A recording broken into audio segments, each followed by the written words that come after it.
Current અફેર્સની વધુ માહિતી મેળવવા માટે જોતા રહો અમારી YouTube ચેનલ ICE રાજકોટ અને અમારી ચેનલને સબસ્ક્રાઇબ કરો અને બેલ આઇકોન પ્રેસ કરો જેથી દરેક નવા વિડીયોની નોટિફિકેશન મેળવી શકો.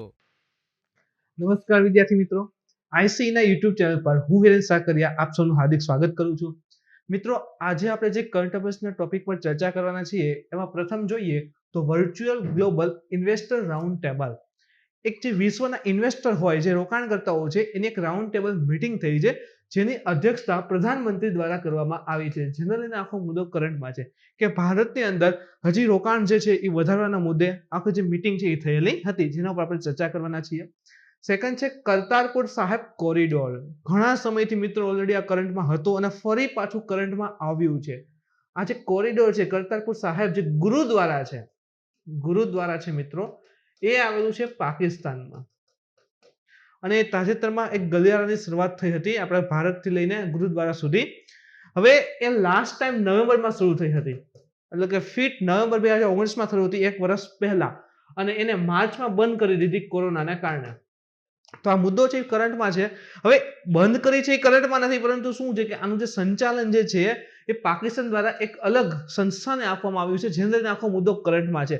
કઈ સંસ્થાને આપ્યું, શા માટે વિવાદ ઉત્પન્ન થયો છે, આપણે મિત્રો એમાં સ્ટડી કરશું.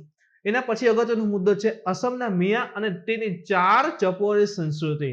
અસમની એક કહી શકાય ત્યાંના લોકોની એક જાતિ છે અને એક 4 ચપોરીની સંસ્કૃતિ છે, તો એને લઈને વિવાદ આવ્યો છે. વિવાદ શું છે એ જોશું. વિવાદ તો વધારે પૂછાતા નથી હોતા એક્ઝામમાં, જે વિવાદ હોય એ ઓછા પૂછાય છે, પણ જે ફેક્ટ ડેટા હોય પૂછી શકે. જેમ કે 4 ચપોરી સંસ્કૃતિ શું છે, એના વિશે પ્રશ્ન આવી શકે છે મિત્રો, તો એના વિશે આપણે ડીપમાં અભ્યાસ કરવાના છીએ. ચોથો અગત્યનો મુદ્દો છે પેરિસ કરારમાંથી અમેરિકા દૂર થયું છે. અત્યારે આપણે જાણીએ છીએ કે અમેરિકામાં ગરમ માહોલ છે, એનો મતલબ એમ કે ચૂંટણી થઈ રહી છે. હાર જીતની બે નજીક છે કે કોણ જીતશે, જેના ઉપર જ્યારે એનો ફાઇનલ ચુકાદો આવી જશે ત્યારે આપણે સમજશું કે ભાઈ અમેરિકાના પ્રેસિડેન્ટ બનવાની લાયકાત શું છે, આપણા પ્રેસિડેન્ટ છે એટલે કે રાષ્ટ્રપતિથી એના રાષ્ટ્રપતિ કેવી રીતે અલગ થઈ છે, એની શું અલગ પાવર રહેલા છે, બધી માહિતી ભણશું. જ્યારે રિઝલ્ટ આવી જાય ત્યારે એનો સ્પેશિયલ બનાવી દેશું. પણ અત્યારે તમે જુઓ ને તો એ મુદ્દો આવ્યો છે કે અમેરિકા જે છે પેરિસ એગ્રીમેન્ટ જે છે, ખાસ કરીને જે ક્લાઇમેટ ચેન્જ આબોહવામાં જે પરિવર્તન થઈ રહ્યું છે, જળવાયુ પરિવર્તન જેને કહીએ છીએ, એના ઉપર આ પેરિસ ક્લાઇમેટ રહેલો છે, એમાંથી અમેરિકા છે એ લીગલી હવે દૂર થઈ ગયું છે, તો એના ઉપર આપણે ચર્ચા કરશું. તો મિત્રો, આજનું ડિસ્કશન આપણે શરૂ કરીએ એ પહેલા એઝ યુઝ્યુઅલ ગઈકાલના 2 પ્રશ્ન, જેમાં પ્રથમ પ્રશ્ન છે કે કાબોમ શું છે. ઘણા બધા વિદ્યાર્થી મિત્રોએ સાચો જવાબ આપેલો છે અને ઓલરેડી આ પૂછાઈ ગયેલો પ્રશ્ન છે. કાબોમ છે ને મિત્રો એક પ્રકારનું સંગીત વાદ્ય છે, તો યાદ રાખજો, કાબોમ એક પ્રકારનું સંગીત વાદ્ય છે. જે બીજો પ્રશ્ન હતો, કાંચીપુરમનું કૈલાસનાથ મંદિર કઈ શૈલીના મંદિરોનું આરંભિક ઉદાહરણ છે, તો મિત્રો યાદ રાખો દ્રવિડ શૈલીનું છે.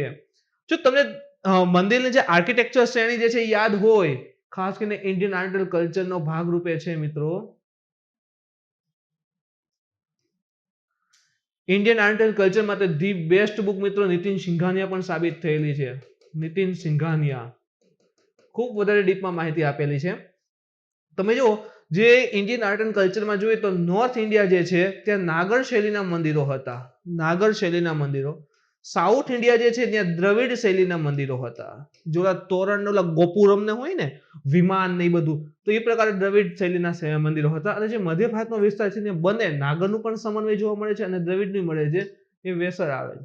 તો આ પ્રકારે તમે જુઓ તો શૈલીઓ જે છે એ અલગ અલગ મંદિરની રહેલી છે, તેમાં વધારે ડીપમાં આપેલી છે. પણ જે કાંચીપુરમનું કૈલાસનાથ ટેમ્પલ હતું એ શરૂઆતનું જે છે દ્રવિડ શૈલી જે છે એનું માનવામાં આવે છે. તો આનો સાચો આન્સર મિત્રો ડી થશે.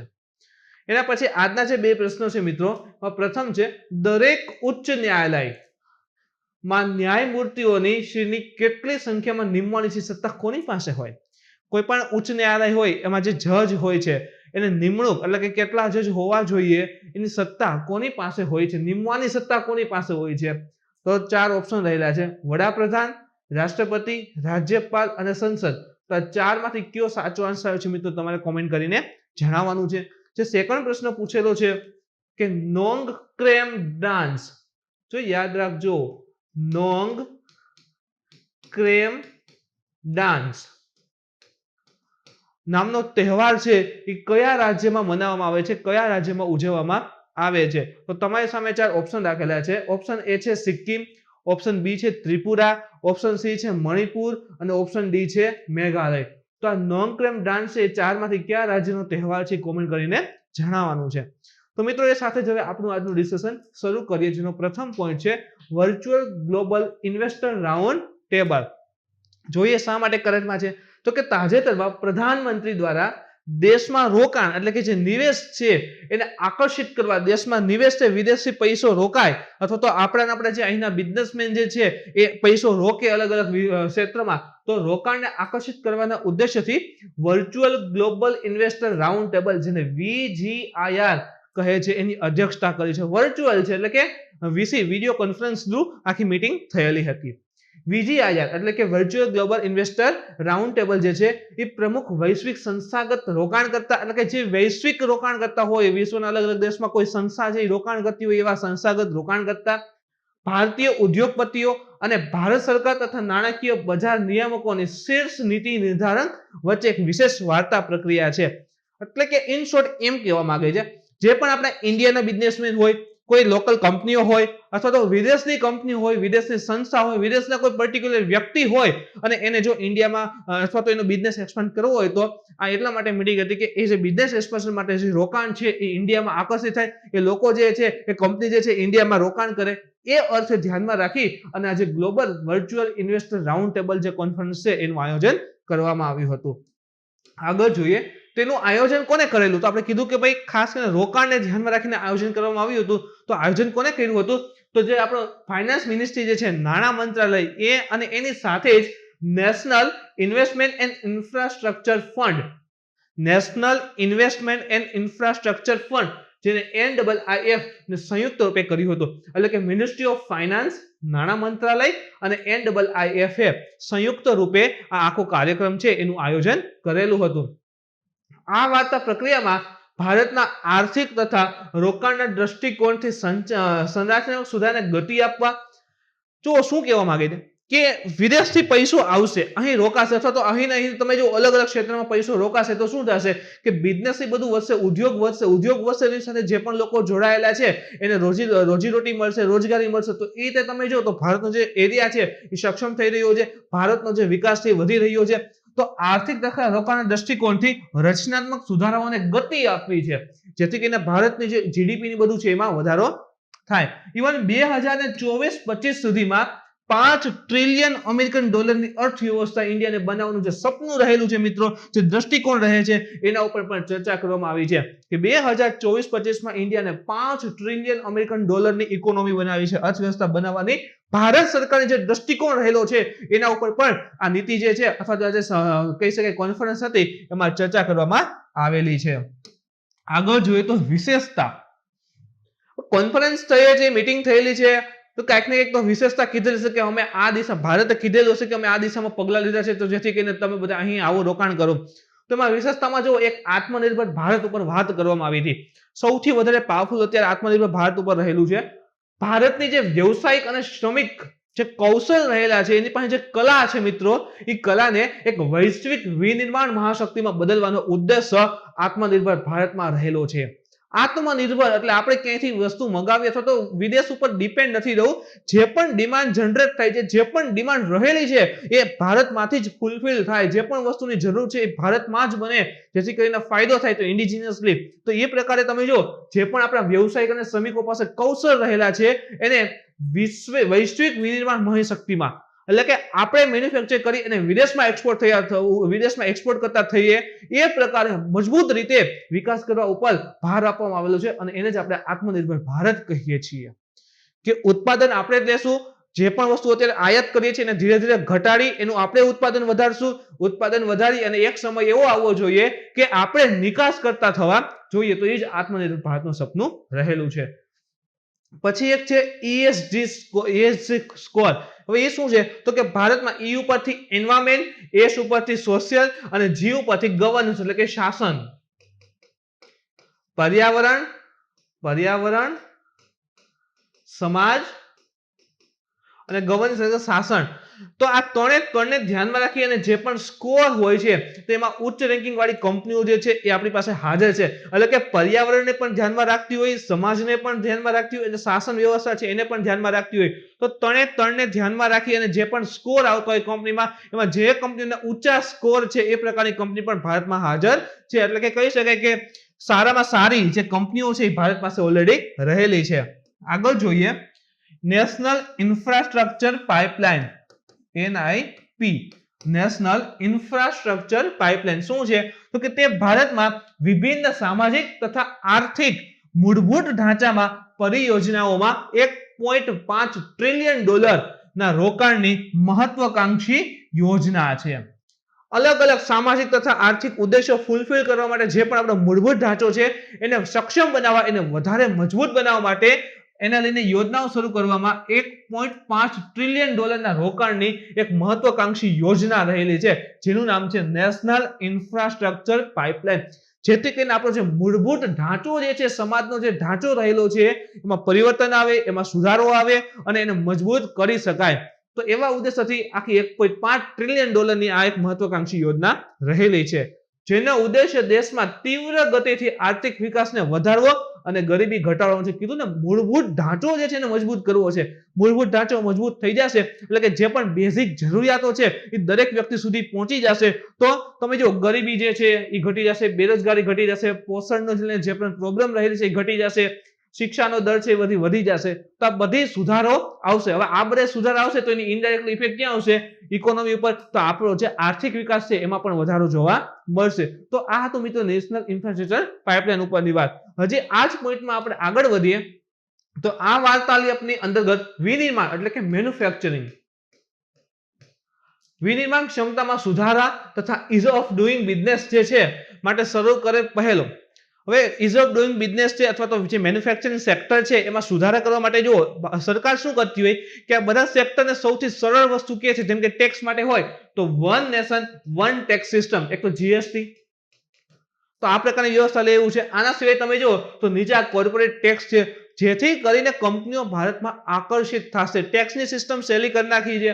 આના સિવાય ઇઝ ઓફ ડુઇંગ બિઝનેસ માટે એક્સપાન્શન, એના માટે યોજનાઓ લાગુ પડી રહી છે. તો આના કારણે શું થશે કે કંપનીઓને અહીંયા એસ્ટાબ્લિશ થવું અથવા તો કંપનીનો વિકાસ કરવો ભારતમાં સરળ બની જશે. તો વિદેશથી કંપનીઓ ભારતમાં રોકાણ કરવા આવશે. તો આ ઉપર પણ વાત કરવામાં આવી છે સમિટમાં. આની સાથે જ જે નવા શ્રમ કાયદા જે છે આના પર મિત્રો આપણે ઓલરેડી કરંટમાં લેક્ચર લીધેલો છે, લેબર બિલ. આના ઉપર વ્યવસ્થિત આપણે ચર્ચા કરી. આનો ઘણી જગ્યાએ વિરોધ પણ થતો હતો. તો શા માટે વિરોધ હતો, મૂળભૂત એમાં શું સુધારા કર્યા છે, તો નવા જે શ્રમ કાયદા છે એ વ્યવસ્થા પર પણ ચર્ચા કરવામાં આવી છે કે જેથી કરીને જે પણ શ્રમિકો છે એને કેવી રીતે લાંબા ગાળે લાભ મળશે, ફાયદા થશે, એની પણ આમાં વાત કરવામાં આવી હતી. આ વાર્તા પ્રક્રિયામાં ભારતમાં વિદેશી વિશ્વવિદ્યાલયના પરિસર એટલે કે કેમ્પસ ની સ્થાપના હેતુ જે નેશનલ એજ્યુકેશન પોલિસી 2020 જે રાષ્ટ્રીય શિક્ષા નીતિ છે 2020 એની ઉપર પણ વાત કરવામાં આવી હતી. એના જે પણ ફીચર્સ છે એના ઉપર વાત કરવામાં આવી હતી, જેથી કે વિદેશથી ફોરેનના જે પણ કહી શકાય કે યુનિવર્સિટી છે એ ઇન્ડિયામાં એનું કેમ્પસ લઈને આવે, ઇન્ડિયામાં એની સ્થાપના થાય, એની બ્રાન્ચ ઓપન થાય. તો આને પણ ધ્યાનમાં રાખી અને તમે જુઓ તો આ સમિટની અંદર ચર્ચા કરવામાં આવેલી હતી. તો કહી શકાય કે ઇન શોર્ટ કે ભારતમાં વિદેશથી કેવી રીતે રોકાણ આવી શકે છે એના પર ફૂલ્લી અથવા તો એના માટે જે પણ ફેસિલિટી બધું અવેલેબલ કરેલું છે, ભારત સરકાર દ્વારા જે પણ પગલાં લેવામાં આવેલા છે એના ઉપર આખી સમિટ છે આયોજિત થઈ હતી. એના પછી બીજો અગત્યનો ટોપિક છે મિત્રો કરતારપુર સાહેબ કોરિડોર. જો ઇવન ભારત દ્વારા પણ થોડીક આના ઉપર કહ્યું છે કે નિરાશા જણાવવામાં આવી છે. શું મુદ્દો હતો કે ભારતે જે છે એ ગુરુદ્વારા દરબાર સાહેબ કરતારપુર નું મેનેજમેન્ટ જે છે એ ગેર શીખ સમુદાય ટ્રસ્ટ ને સ્થાનાંતરિત કરવાના પાકિસ્તાનનો જે નિર્ણય રહેલો છે એની નિંદા કરી છે. પાકિસ્તાનનો જે નિર્ણય છે કે જે ગુરુદ્વારા દરબાર સાહેબ છે કરતારપુર ખાતે આવેલ છે એનું મેનેજમેન્ટ જે છે એક ગેર શીખ સમુદાયના ટ્રસ્ટને આપી દીધું છે, સ્થાનાંતરિત કરી દીધું છે. ગેર શીખ એટલે કે જે જો ગુરુદ્વારા જે છે એ ખાસ કરીને શીખ લોકો માટેનું છે. હવે તે એના બદલે હવે ખરેખર એનું મેનેજમેન્ટ એના હાથમાં આવવું જોઈએ, પણ પાકિસ્તાને શું કર્યું કે આખો ગેર શીખ સમુદાય છે એને આપી દીધું મેનેજમેન્ટ, જેથી કરીને ભારત સરકારે શું કર્યું છે કે એને નિંદા કરી છે કે ખરેખર આ રીતે હોવું જોઈએ નહીં. તે નિર્ણય પૂર્ણતઃ શીખ સમુદાયની ધાર્મિક ભાવનાઓની વિરુદ્ધ છે. જે કહી શકાય કે જે ધર્મને લઈને આ ગુરુદ્વારા છે એને કોઈને આપેલું જ નથી, અન્ય ધર્મને આપી દે છે તો એના માટે મુશ્કેલી તો ઊભી રહેશે જ. પાકિસ્તાન સરકાર દ્વારા જાહેર આધિકારિક આદેશ મુજબ હિજરતી ટ્રસ્ટ પ્રોપર્ટી બોર્ડ, આપણે કીધું ને અહીંયા કે ભાઈ સ્થાનાંતરિત એક ગેર શીખ સમુદાયના ટ્રસ્ટને સ્થાનાંતરિત કર્યું છે, તેનું નામ છે હિજરતી ટ્રસ્ટ પ્રોપર્ટી બોર્ડ. એને જે છે પાકિસ્તાને આ જે ગુરુદ્વારા છે એનું જે આખું કહી શકાય કે જે પણ વ્યવસ્થા છે સ્થાનાંતરિત કરી દીધી છે. પ્રશાસનિક નિયંત્રણ મુજબ ગુરુદ્વારા દરબાર સાહેબ કરતારપુરના મેનેજમેન્ટ માટે એક પ્રોજેક્ટ મેનેજમેન્ટ યુનિટ નામથી એક સ્વ વિત્ત પોષણ બોડીનું પણ ગઠન કર્યું છે. તો સમજો મુદ્દાને, પાકિસ્તાને શું કર્યું કે ગેર શીખ સમુદાય જે છે કે હિજરતી ટ્રસ્ટ પ્રોપર્ટી બોર્ડ એને આખી જે કહી શકાય ગુરુદ્વારાની જે પ્રશાસનિક વ્યવસ્થા હતી આખી ટ્રાન્સફર કરી દીધી કે હવે તમારે સંભાળવાનું છે. એની સાથે જ એક પ્રોજેક્ટ છે જેનું નામ છે પ્રોજેક્ટ મેનેજમેન્ટ યુનિટ PMU. એ નામથી એક સ્વ વિત્ત પોષણ બોડી યુનિટનું પણ ગઠન કર્યું, જે આ યુનિટ જે છે એ આખું આનું બધું મેનેજમેન્ટની બધું સંભાળશે. તો જુઓ આખી જે શીખ સમુદાય પાસે સંભાળવાની સત્તા હતી આખી આ હિજરતી ટ્રસ્ટ પ્રોપર્ટી બોર્ડને સ્થાનાંતરિત પાકિસ્તાન દ્વારા કરી દેવામાં આવેલી છે, જેનો અત્યારે વિરોધ નોંધાયો છે. કેટલાય શીખ નેતાઓએ ચિંતા જાહેર કરતા જણાવ્યું કે પાકિસ્તાન સરકારનો આ નિર્ણય શીખ તીર્થ સ્થળોની જોડાયેલ એક મર્યાદા અને જે આચાર સંહિતા હોય એની વિરુદ્ધ છે. ખરેખર નેચરલ લો જેવો સામાજિક જે કુદરતી નિયમ હોય છે એ પ્રમાણે ખરેખર આ શીખ ધર્મના સમુદાયને મળવું જોઈએ, પણ એનાથી વિરુદ્ધ ગયું છે. એટલે ઘણા શીખ ધર્મના નેતાઓ છે તે ચિંતા વ્યક્ત કરી છે કે પાકિસ્તાનનો આ જે નિર્ણય છે એ મર્યાદા અને આચાર સંહિતાની વિરુદ્ધ રહેલો છે. પાકિસ્તાન સરકારના આ નિર્ણયને એક ધર્મ વિશેષના લોકોની ધાર્મિક સ્વતંત્રતા વિરુદ્ધ પણ જોઈ શકાય. ધાર્મિક સ્વતંત્રતા વિરુદ્ધ છે. હવે જે ધર્મનું કહી શકાય મંદિર છે, ગુરુદ્વારા છે, એ ધર્મને બદલે બીજા ધર્મને કોઈ ટ્રાન્સફર કરવામાં આવે તો જે ભાવનાઓ છે એને થોડી ઘણી ઠેસ પહોંચશે જ. કેટલાય લોકોએ પાકિસ્તાન સરકાર દ્વારા ગઠિત નવી મેનેજમેન્ટ બોડીમાં શીખ સમુદાયના પ્રતિનિધિત્વના અભાવને લઈને પણ ચિંતા વ્યક્ત કરી છે. ચલો ઓકે, એક સમયે માનીએ કે ચલો પાકિસ્તાને અન્યને કોઈને ટ્રાન્સફર કરી છે, કાંઈ વાંધો નહીં, પણ જેને ટ્રાન્સફર કરી છે એમાં શીખ સમુદાયનું થોડું ઘણું પ્રતિનિધિત્વ તો જોવું જોઈએ કે નહીં. તો જો જે આ હિજરતી જે બોર્ડ છે, હિજરતી ટ્રસ્ટ પ્રોપર્ટી બોર્ડ છે, એમાં કોઈ પણ શીખ સદસ્યને પણ સમાવિષ્ટ કરવામાં આવેલા નથી. એટલા માટે શું થયું છે તો ઘણા લોકો એ પણ કહે છે કે એમાં પ્રતિનિધિત્વનો અભાવ છે, જેથી એનો વિરોધ પણ નોંધાયો છે કે એમાં શીખ ધર્મનું પ્રતિનિધિત્વ પણ હોવું જરૂરી છે. હવે આ તો થઈ વિવાદ ઉપર વાત, જે પૂછવાની શક્યતા ઓછી હોય છે. વિવાદ છે એક્ઝામમાં ન પૂછે, શું કામે? એ વિવાદ રહેલો છે, શું સમાધાન આવશે નહીં આવે, એટલે એક્ઝામ લક્ષી ઇમ્પોર્ટન્ટ નથી હોતું. પણ શા માટે વિવાદ છે કે આ ઘટના થઈ છે, ઓકે, તો એ ઘટના શું હતી, શેના માટે થયેલ છે? તો કે ગુરુદ્વારા દરબાર સાહેબ જે કરતારપુર કોરિડોર છે એને લઈને વિવાદ છે. તો આપણા માટે આ ગુરુદ્વારા જે સાહેબ જે છે એ ઇમ્પોર્ટન્ટ બની જશે. જોઈએ એના વિશે માહિતી. તો કે રાવી નદીના તટ પર પાકિસ્તાનમાં આવેલ છે. સીધો પહેલા તો અહીંથી જ પ્રશ્ન બને, કઈ નદીના કિનારે આવેલ છે? તો રાવી નદીના તટ પર આવેલ છે, તથા તે ઇન્ડિયા પાકિસ્તાનના બોર્ડરથી 3 થી 4 કિલોમીટર દૂર છે. તમે આ મેપ જોવો તો અંદાજ આવી જશે. આ ઇન્ડિયામાં છે અને અહીં જે છે એ પાકિસ્તાનમાં છે. આ છે પાકિસ્તાનમાં છે, આ ઇન્ડિયામાં છે. તો આ બોર્ડર તમે જુઓ તો આમ ફરીને એમ જઈએ તો 2 થી 3 કિલોમીટર અથવા 4 કિલોમીટરની આસપાસનો રસ્તો થાય છે. તો આ જે કોરિડોર જે છે એ છે ગુરુદ્વારા દરબાર સાહેબ કરતારપુર. નદી જે છે એ છે રાવી નદી. ઇવન આ જે છે ઇન્ડિયા પાકિસ્તાન બોર્ડર છે, જે રેડ લાઇનમાં ડ્રો કરે છે ને મિત્રો, આ રેડ લાઇન એ છે ઇન્ડિયા પાકિસ્તાન બોર્ડર. તો પાકિસ્તાનને જે આ ભારતની બોર્ડર રહી છે એની પહેલે પાર જે છે આ ગુરુદ્વારા દરબાર સાહેબ એટલે કે પાકિસ્તાનમાં આવેલ છે. હવે એના નિર્માણ ઉપર જોઈએ તો એનું નિર્માણ જે છે એ સ્થાનની યાદમાં કરવામાં આવ્યું છે. એટલે કે શા માટે નિર્માણ છે? તો જ્યાં શીખ ધર્મના પ્રવર્તક ગુરુ નાનક દેવજીએ પોતાનું મૃત્યુ એટલે કે 1539માં તેઓનું મૃત્યુ થાય છે, એની પહેલા 18 વર્ષ અહીં વિતાવ્યા હતા. કયા? તો કે ગુરુદ્વાર દરબાર સાહેબના શીખ ધર્મના જે પ્રવર્તક જે છે ગુરુ નાનક દેવજીએ અહીં 18 વર્ષ એના મૃત્યુના પહેલા વિતાવ્યા હતા. તથા એટલે જ આ શીખ ધર્મના અનુયાયીઓ માટે સૌથી મહત્વનું અને એની મહત્વ માટે એટલે કે એનું શ્રદ્ધાનું સ્થળ રહેલું છે. આગળ જોઈએ મિત્રો, ગુરુદ્વાર નનકાના સાહેબ જો બે આવ્યા.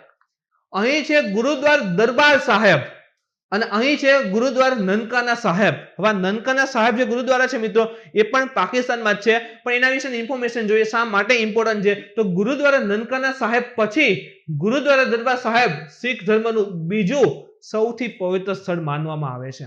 તો શીખ ધર્મના સૌથી મોટા બે પવિત્ર સ્થળ માનવામાં આવતા હોય તો એક છે ગુરુદ્વારા નનકાના સાહેબ જે પાકિસ્તાનમાં છે, અને એના પછી તમે જુઓ તો ગુરુદ્વારા દરબાર સાહેબ એ પણ પાકિસ્તાનમાં આવેલું છે. એ બંનેને શીખ ધર્મના પવિત્ર સ્થળ માનવામાં આવે છે. ગુરુદ્વારા નનકાના સાહેબ પણ પાકિસ્તાનમાં છે તમને કીધું એ પ્રમાણે, અને તેને શીખ ધર્મના પ્રવર્તક ગુરુ નાનક દેવજીના જન્મ સ્થળના રૂપે ઓળખવામાં આવે છે. તેઓનો જન્મ અહીં થયો હતો, અને જે દરબાર સાહેબ છે તે એના મૃત્યુનો પહેલા તેઓ 18 વર્ષ સુધી રહ્યા હતા, માટે એના બંને જે ગુરુદ્વારા છે એનું મહત્વ વધારે રહેલું છે. કરતારપુરમાં હાજર ગુરુદ્વારા 19મી સદીમાં મહારાજા રણજીતસિંહ દ્વારા બનાવાયું હતું. હવે જો આ 1500 ને તમે જો તો 39માં એનું મૃત્યુ થાય છે. એના પછી ત્યાં ગુરુદ્વારા બને છે, પણ આ રાવી નદીના કિનારે છે. તો વચ્ચે રાવી નદીમાં ભયાનક પૂર ને એવું આવે છે, જેના લીધે ગુરુદ્વારા છે એ નાશ થઈ જાય છે, ઇન શોર્ટ કે વહી જાય છે. ફરી તમે જુઓ તો 19મી સદીમાં મહારાજા રણજીતસિંહે અહીં કરતારપુર ખાતે ગુરુદ્વારા દરબાર સાહેબનું નિર્માણ કરાવેલું છે. તો અત્યારે જે હાજર છે એ રાજા રણજીતસિંહ દ્વારા જે ગુરુદ્વારા બનાવાયું હતું એ હાજર રહેલું છે. તો મિત્રો આખો મુદ્દો શા માટે કરંટમાં છે અને ગુરુદ્વારા વચ્ચેની જે પણ ઇન્ફોર્મેશન છે એ તમારી સમક્ષ રહેલી છે. એના પછીનો અગત્યનો મુદ્દો છે અસમના મિયા અને તેની 4 ચપોરી સંસ્કૃતિ. જોઈએ શા માટે કરંટમાં છે, તો કે તાજેતરમાં અસમના 4 ચપોરી વિસ્તારના, 4 ચપોરી શું છે હું તમને જણાવીશ, પણ એ અત્યારે યાદ રાખો એક વિસ્તાર છે. 4 ચપોરી વિસ્તારના નિવાસીઓની જે સંસ્કૃતિ જે છે એને અને જે વિરાસત છે એને પ્રદર્શિત કરવા માટે એક મિયા સંગ્રહાલયની સ્થાપનાનો પ્રસ્તાવ જે છે એ રાજ્યમાં સમક્ષ હાજર કર્યો, અને જ્યાંથી વિવાદ છે આખો ઊભો થયો છે. જો સમજો 4 ચપોરી નામનો એક વિસ્તાર છે, આ વિસ્તારમાં જે પણ લોકો રહે છે એની જે સંસ્કૃતિ છે, એની જે વિરાસત છે એનું એને એક મ્યુઝિયમ બનાવવું છે, અને એનું નામ છે મિયા સંગ્રહાલય. અને એની સ્થાપના કરવાનો જે પ્રસ્તાવ આવ્યો છે એને લઈને આખા રાજ્યમાં વિરોધ થઈ રહ્યો છે. હવે જોઈએ એટલું બધું શું એ પ્રસ્તાવમાં છે જેથી વિરોધ નોંધાયો. તો મિત્રો આ જે સંગ્રહાલય છે ને એને શ્રીમંત શંકરદેવ કલાક્ષેત્ર, તો યાદ રાખજો શ્રીમંત શંકરદેવ કલાક્ષેત્ર જે ગુવાહાટી ખાતે આવેલું છે એના પરિસરમાં બનાવવું છે. આ જે પ્રસ્તાવ આવ્યો છે એના મુજબ મિયા સંગ્રહાલય આજે શ્રીમંત શંકરદેવ કલાક્ષેત્ર છે ગુવાહાટી ખાતે આવેલું છે, એના પરિસરની અંદર એટલે જેનો વિસ્તાર હોય એની અંતર્ગત બનાવવું છે. વિરોધ કરવા વાળાનું કારણ એ છે કે જે શ્રીમંત શંકરદેવ કલાક્ષેત્ર છે એ અસમિયા સંસ્કૃતિનું પ્રતીક છે. એ જે અસમની જે સંસ્કૃતિ છે એનું પ્રતીક છે, અને તેમાં કોઈ અન્ય સંસ્કૃતિને સંમેલિત નહીં કરવામાં આવે. એટલે કે આ જો સમજો શ્રીમંત શંકરદેવ કલાક્ષેત્ર છે એમાં માત્ર ને માત્ર અસમિયા સંસ્કૃતિનું પ્રતીક રહેલું છે. એની અંતર્ગત બીજી કોઈ સંસ્કૃતિ એટલે કે મિયા સંગ્રહાલય બનાવવા માટેની પરમિશન આપવામાં આવશે નહીં, અને એ જ બાબતને લઈને વિરોધ છે, અને આ સંગ્રહાલય બનવાનો જે પ્રસ્તાવ છે એ અહીં આવેલો છે. એટલે પ્રસ્તાવ આવ્યો છે એટલા માટે આ લોકોએ વિરોધ કર્યો છે કે અમે એને અહીંયા બનાવવા દેશું નહીં, બીજી કોઈ સંસ્કૃતિ આ વિસ્તારમાં આવવા દેશું નહીં. આ પ્રકારે એને વિરોધ નોંધાવ્યો છે. શ્રીમંત શંકરદેવ કલાક્ષેત્રની સ્થાપના જે છે એ અસમ સમજોતો, અસમ કરાર જે છે એના અનુચ્છેદ 6 મુજબ થયેલી છે, અનુસૂચિ 6 મુજબ થયેલી છે. હવે જોઈએ તો એનો મતલબ શું થશે. અસમ સમજોતામાં જે અનુસૂચિ 6 છે એના અંતર્ગત તમે જુઓ તો અસમિયા લોકોની જે સંસ્કૃતિ જે છે, ઇવન સામાજિક જીવન જે છે, એની ભાષા છે, એનું જે ધરોહર છે એનું રક્ષણ કરવું તથા તેને પ્રોત્સાહિત કરવા માટે ઉચિત બંધારણીય, કાયદાકીય તથા પ્રશાસનીય ઉપાય કરવાની જોગવાઈ કરવામાં આવી છે. તો જે અસમનો જે સમજોતો છે એની જે અનુસૂચિ 6 છે એની અંતર્ગત શું કહે છે કે અસમિયા લોકોની, અસમના જે મૂળ લોકો છે એની જે સંસ્કૃતિ જે છે, સામાજિક જીવન છે, એની ભાષા છે, એના ધરોહર છે એનું રક્ષણ કરવું. તો જુઓ અહીંયા વાત કરી છે આપણે શ્રી શંકર કલાક્ષેત્રની, તે ધરોહરમાં લઈ શકીએ, એની સંસ્કૃતિ સાથે જોડાયેલું છે, એની ભાષા સમાજ એની સાથે જોડાયેલું છે. તો તમે જુઓ કે આ ચારેય જે છે એ કલાક્ષેત્ર સાથે જોડાયેલા છે, જેથી કરીને અનુસૂચિ 6 મુજબ એને બચાવવા માટે ઉચિત બંધારણીય, કાયદાકીય તથા પ્રશાસનિક ઉપાય કરવાની જોગવાઈ કરવામાં આવેલી છે. અને આ જ બાબતે અસમમાં એનો વિરોધ થઈ રહ્યો છે કે આ ક્ષેત્ર માત્ર અસમિયા સંસ્કૃતિનું છે, અન્ય કોઈ લોકોને અહીંયા એન્ટર થવા દેશું નહીં. તો મિત્રો આપણે વિવાદ તો ઇમ્પોર્ટન્ટ નથી, પણ જે મુદ્દો છે મિયા અને 4 ચપોરી એ શું છે જોઈએ તો મિયા સમુદાયમાં પૂર્વ બંગાળ એટલે કે હાલનું જે બાંગ્લાદેશ કહેવાય છે તેથી અસમ આવેલા મુસ્લિમ પ્રવાસીઓનો વંશજ સમાવિષ્ટ છે. આઈ થિંક 1826ની સાલમાં આસામ છે એને ઇન્ડિયામાં ભેળવવામાં આવે છે, ભારતમાં ઉમેરી દે છે. તો એ સમયે તમે જો તો બાંગ્લાદેશમાંથી ઘણા લોકો આસામ રહેવા જતા રહ્યા હતા. આના સિવાય 1947માં જ્યારે ભાગલા પડે છે ત્યારે પૂર્વ પાકિસ્તાન અથવા તો બંગાળ તરીકે ઓળખાતું ત્યાંથી પણ તમે જુઓ એટલે કે હાલનું બાંગ્લાદેશ એમાંથી પણ ઘણા લોકો આસામ આવતા રહ્યા. આના સિવાય તમે જો 1971 નું યુદ્ધ થયું ત્યારે પણ બાંગ્લાદેશમાંથી ઘણા લોકો આસામ આવતા રહ્યા. તો 2 થી 3 વખત એટલે તમે જો તો અલગ અલગ લોકો જે છે એ આસામ ઘણા બધા સમુદાય જે છે આસામ આવીને રહે છે અને અત્યારે આસામમાં મૂળ આવી ગયા છે.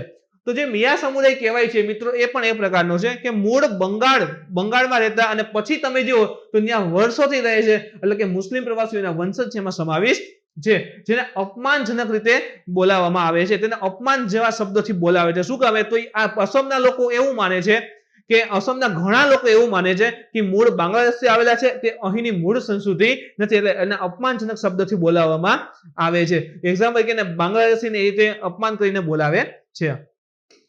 એના પછી તો જોઈએ તો ચાર ચપોરી શું છે? ચાર એટલે શું થાય? તો કે ચાર નો અર્થ થાય છે તરતો ટાપુ, ફ્લોટિંગ આઇલેન્ડ. ફ્લોટિંગ આઇલેન્ડ, તરતો ટાપુ.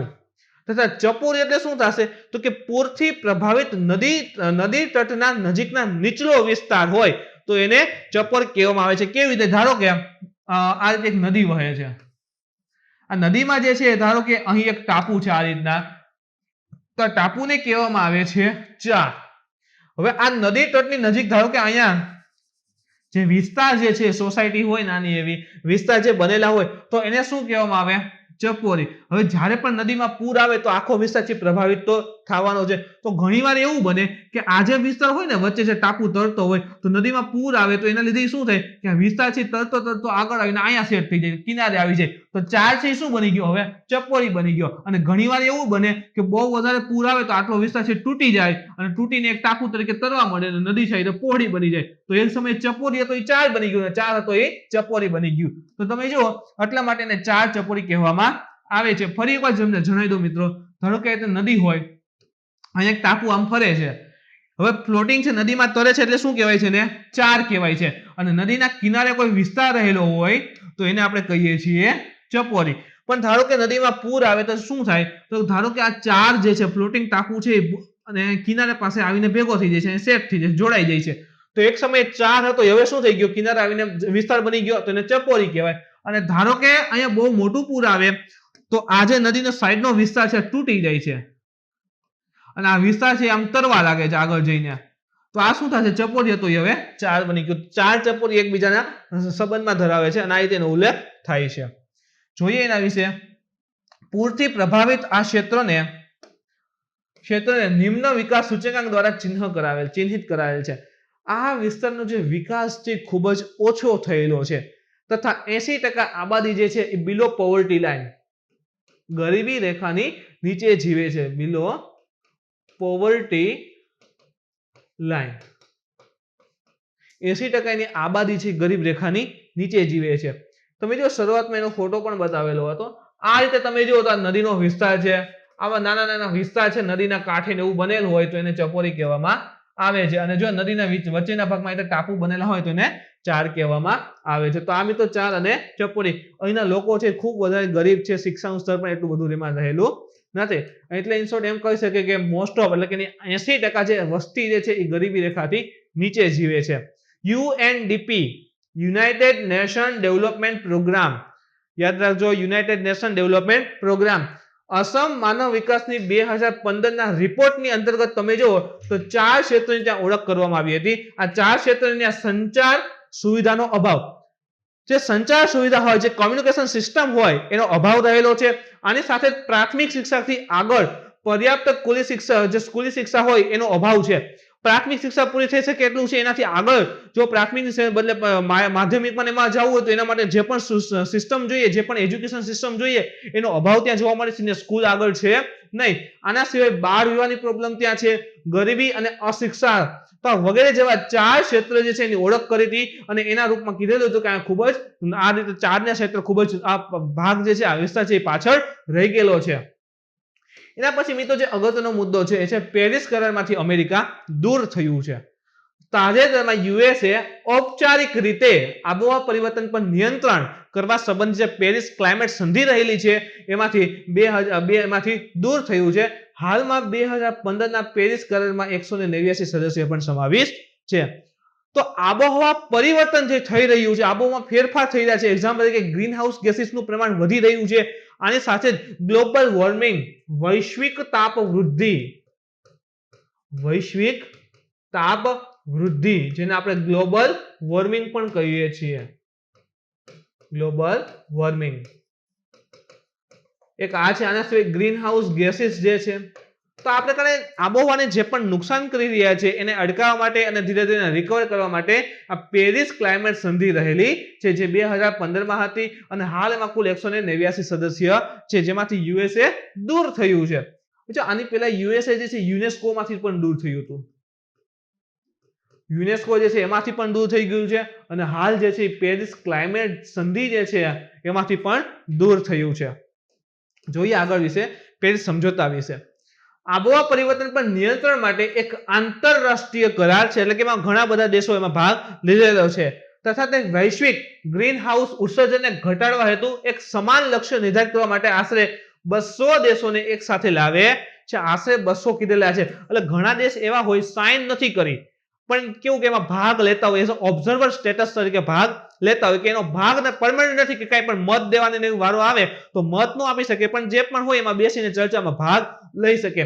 તો પેરિસ ક્લાઇમેટ જે સંધિ છે એના મુજબ જો શું કામ કરે છે, તો ગ્રીન હાઉસ ગેસીસનું ઉત્સર્જન છે એને ઘટાડવા માટે વિશ્વના જે પણ દેશો છે બધાને ભેગા કરે છે, એક મંચ ઉપર લઈ આવે છે અને પછી બધાને કહે છે કે કયા પ્રકારની નીતિ હોવી જોઈએ જેથી કરીને આ ગ્રીન હાઉસ ગેસીસનું ઉત્સર્જન છે એને કંટ્રોલ કરી શકાય અને ઘટાડી શકાય. હવે જો ગ્રીન હાઉસ ગેસીસ કઈ એક બે દેશના ઉત્સર્જન ઘટાડવાથી એનાથી ન ઘટી જાય, આખા વિશ્વની સમસ્યા રહેલી છે મિત્રો. તો વિશ્વના બધાય દેશ ભેગા થઈ અને આના ઉપર ચર્ચા વિચારણા કરે, આને લઈને નીતિ લઈ આવે તો આખા વિશ્વના સ્તરે તમે જો આખા વિશ્વના જે આપણી આબોહવા રહેલી છે એમાં ઘટાડો નોંધાય. માત્ર એક બે દેશના કામગીરી કરવાથી આમાં મોટી ઇફેક્ટ આવી શકે નહીં. હા, એક બે દેશને ફાયદો દે પણ આખા વિશ્વની ક્ષેત્રે જોઈએ તો એટલો બધો ફાયદો નોંધાય નહીં. આ સમજોતામાં કાર્બન ઉત્સર્જનના ઘટાડા દ્વારા વૈશ્વિક તાપમાન વધારાને 2 સેલ્સિયસની અંદર સીમિત રાખવાનું લક્ષ્ય છે. આપણે જોઈએ છીએ કે આપણે જાણીએ છીએ કે કાર્બન ડાયોક્સાઇડ છે એ એક પ્રકારનો ગ્રીન હાઉસ ગેસીસ જ છે. તો કાર્બનનું જે ઉત્સર્જન થાય છે એને કંટ્રોલ કરવું છે, એટલે ગ્રીન હાઉસ ગેસીસના ઉત્સર્જનને જે રિલીઝ થાય છે છૂટો પડે છે એને કંટ્રોલ કરવું છે. ગ્રીન હાઉસ ગેસીસના ઉત્સર્જન કંટ્રોલ થશે તો વિશ્વનું તાપમાન જે વધી રહ્યું છે ઓટોમેટિક કંટ્રોલમાં આવશે. તો આ ગ્રીન હાઉસ ગેસીસના જે ઉત્સર્જન છે એને ઘટાડી કંટ્રોલ કરી અને વિશ્વના તાપમાનમાં જે વધારો છે એ 2 સેલ્સિયસની અંદર રાખવા માટેનું લક્ષ્ય પણ નોંધાયેલું છે.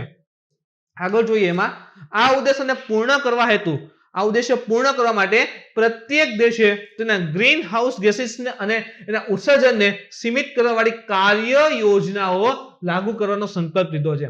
કીધું કે જો પેરિસ ક્લાઇમેટ સંધિ શું કરે છે કે આશરે 200 દેશને એક પ્લેટફોર્મ ઉપર લઈ આવે છે અને બધાને ભેગા કર્યા છે. હવે બધા ભેગા થઈને કંઈક તો નિર્ણય લેતા હશે કે અમે અમારા દેશમાં ગ્રીન હાઉસ ગેસીસના ઉત્સર્જનને ઘટાડવા અથવા કાર્બન ઉત્સર્જનને ઘટાડવા માટે અમે આ પ્રકારના નિયમ લેવશું જેથી એનું ઉત્સર્જન છે ઘટે. તો તમે જો વિશ્વના જે પણ દેશો આમાં ભાગ લે છે, આનો જે સભ્ય બનેલા છે એ બધા દેશો એના દેશમાં પોતપોતાની રીતે એક યોજના લઈ આવે છે જેને લઈને આ જે છે ઉત્સર્જન ગ્રીન હાઉસ ગેસીસના એને કંટ્રોલ કરી શકાય. એના ઉપર પણ આ ફોકસ રહેલી છે. આ સમજોતામાં આબોહવા પરિવર્તનથી લડવા તથા અનુકૂળ પ્રયાસોમાં વિકસિત દેશોથી વિકાસશીલ દેશોને નાણાકીય સહાય અને તકનીકી મદદ માટે પણ વાત કરેલી છે. વિકસિત દેશ અને વિકાસશીલ દેશ. વિકસિત એટલે જેનો વિકાસ સંપૂર્ણ થઈ ગયો છે અને વિકાસશીલ જે વિકાસ થઈ રહ્યો છે, એક્ઝામ્પલ તરીકે ભારત. તો ભારત વિકાસશીલ છે જેમ કે યુએસએ, રશિયા તો વિકસિત દેશ છે, એનો ડેવલપમેન્ટ ઓલરેડી થઈ ગયું છે. તો આ સમજોતાની અંતર્ગત એ કહેવામાં આવ્યું છે તો જે પણ વિકસિત દેશ છે અને જો વિકાસશીલ દેશ છે એમાં વિકાસશીલ દેશને જરૂર પડે તો નાણાકીય એટલે કે મની, નાણાકીય તથા જે ટેકનોલોજીકલ સહાય છે એ વિકાસશીલ દેશે કરવી જોઈએ. વિકસિત દેશોએ કરવી જોઈએ. તો વિકસિત દેશ દ્વારા વિકાસશીલ દેશોને નાણાકીય સહાય આપવામાં આવતી, આની સાથે ટેકનોલોજીકલ પણ મદદ કરવામાં આવતી. હવે એમ થાય ટેકનોલોજી કેવી રીતે, તો કે સારામાં સારી જે ટેકનોલોજી ડેવલપ કરી હોય વિકસિત દેશે કે જેથી આ ઉત્સર્જનને છે ને કંટ્રોલમાં લાવી શકાય અથવા તો ઘટાડી શકાય, તો એ પ્રકારની ટેકનોલોજી છે તે વિકાસશીલ દેશને હસ્તાંતરણ કરવી જોઈએ, ટ્રાન્સફર કરવી જોઈએ, જેથી આ પ્રકારના દેશ પણ યુઝ કરે અને એને જે આ ગ્રીન હાઉસ ગેસીસ છે, કાર્બનનું ઉત્સર્જન છે, એને કંટ્રોલ કરી શકાય. તો વિકસિત દેશ છે એ વિકાસશીલ દેશોને નાણાકીય અને ટેકનિકલી બધી રીતે મદદ કરતા. તો તમે જો આની પહેલા જે અમેરિકા જે છે એ દૂર થયું હતું યુનેસ્કો માંથી. તો યુનેસ્કોમાં પણ એવું છે તો કે વિકસિત દેશ છે એ વિકાસશીલ દેશોને મદદ કરવી જોઈએ. તો એનો પણ યુનેસ્કોને થોડી ઘણી અસર આવી હતી, કારણ કે અમેરિકા છે, રશિયા છે, આ બધા વિકસિત દેશ છે ને એનું ફંડિંગ યુનેસ્કોમાં બહુ વધારે હોય અને યુનેસ્કો જે છે એ પછી વિકાસશીલ દેશોને ફંડ આપતા હોય. તો આ પ્રકારના દેશ દૂર થઈ જાય તો જે પણ કાર્ય યોજના છે એને પૂર્ણ કરવા માટે જે પણ મની જોઈએ, ફંડિંગ જોઈએ, એ ફંડિંગમાં ઘટાડો આવવાની સંભાવના રહેલી હોય છે. તો એની સામે એક પડકાર પણ ઉત્પન્ન થતા હોય છે. એ તો વધારે ખૂબ ડીપમાં થઈ જાય, મેન્સની તૈયારી કરતા હોય, પણ આ પ્રકારે મેન્સની પણ પ્રિપેરેશન કરવાની. જો આપણે શું કરીએ, સીમિત થઈ જાય, જો આટલી ઇન્ફોર્મેશન આવી ગઈ, પતી ગયું. પણ અહીંથી મિત્રો આગળ વિચારવાનું કે સપોઝ કે આમાંથી અમેરિકા દૂર થઈ ગયું તો હવે શું? તો કે હવે અમેરિકા દૂર થઈ ગયું તો અમેરિકા છે એ પેરિસ ક્લાઇમેટમાં ફંડિંગ નહીં આપે. પેરિસ ક્લાઇમેટ પાસે ફંડ નહીં આવે તો વિકસિત દેશને ફંડ આપવું છે એની પાસે આવશે નહીં. એક્ઝામ્પલ તરીકે આપણા ભારત પાસે વધારે ફંડ આવશે નહીં. તો જે પણ આપણે કાર્ય યોજનાઓ લાગુ કરવાનો વિચાર કરી રહ્યા છીએ એ યોજના માટે ફંડિંગ નહીં આવે તો કાર્ય યોજના છે થોડીક ધીમી પણ પડી શકે છે. તો આ પ્રકારે મિત્રો આખું વિચારતું થવાનું છે, જેથી કરીને આખી સાયકલ ડેવલપ થાય અને આ પ્રકારે અન્ય સબ્જેક્ટને ધીરે ધીરે એકબીજા સાથે મેચ કરતા થવાના. તો મિત્રો આગળ જોઈએ આમાં તો સમજોતાથી અલગ થવા માટે આપણે કીધું કે અમેરિકા છે એ સમજોતાથી અલગ થઈ ગયું, તો કાંઈક ને કંઈક તો પ્રોસિજર હશે ને. એવું તો નહીં કે ચલો આજે સાઇન કરી કાલ મને મજા નથી આવતી અમારે અલગ થવું છે, એમ નહીં ચાલતું. આમાં જુઓ સમજોતો જે છે એમાં અનુસૂચિ જે 28 છે એના મુજબ સદસ્ય રાષ્ટ્ર પેરિસ સમજૂતીમાંથી અલગ તો થવાની જોગવાઈ છે. ચલો અનુસૂચિ 28 માં લખેલું છે કે જે પણ એમાં સભ્ય દેશ છે એ આ સમજોતામાંથી અલગ તો થઈ શકે છે, દૂર તો થઈ શકે છે, પણ કંઈક કન્ડિશન રહેલી છે. કોઈ સદસ્ય રાષ્ટ્ર દ્વારા પેરિસ સમજોતાના લાગુ થયાના ઓછામાં ઓછા 3 વર્ષ પછી જ આ સમજોતાથી અલગ થવાની નોટિસ આપી શકે છે. એટલે કે ધારો કે 2015 માં યુએસએ સદસ્ય બને છે તો ઓછામાં ઓછા એને 3 વર્ષ તો અહીંયા રહેવું જ પડશે. એટલે 2018 લગીન તો ફરજિયાત એનું સભ્ય રહેવું જ પડશે. 3 વર્ષ પૂરા થયા પછી યુએસએ છે એ પેરિસ ક્લાઇમેટ જે સંધિ છે એને મોકલી શકે નોટિસ કે હવે અમારે આમાં રહેવું નથી, પણ ઓછામાં ઓછા 3 વર્ષ તો સભ્ય બન્યા પછી રહેવાનું જરૂરી હોય છે, જે અનુસૂચિ 28 છે એમાં પણ જોગવાઈ કરેલી છે. તો મિત્રો પેરિસ ક્લાઇમેટ જે સંધિ છે એમાંથી અમેરિકા દૂર થયું છે એની ઉપર આખી વાત છે અહીં કમ્પ્લીટ થાય છે. મિત્રો આજના વિડિયો લેક્ચરમાં જો તમને કોઈ પણ પ્રકારની ક્વેરી હોય, પ્રશ્ન હોય તો તમે કોમેન્ટ કરીને પૂછી શકો છો. મિત્રો આજનો વિડિયો ગમ્યો હોય તો લાઈક કરો, શેર કરો, તમારા મિત્રો સુધી પહોંચવા માટે કોશિશ કરો, જેથી દરેક વિદ્યાર્થી મિત્રો છે આનો લાભ લઈ શકે. કાલે ફરી મળીશું મિત્રો નવા ટોપિક સાથે. Thank you.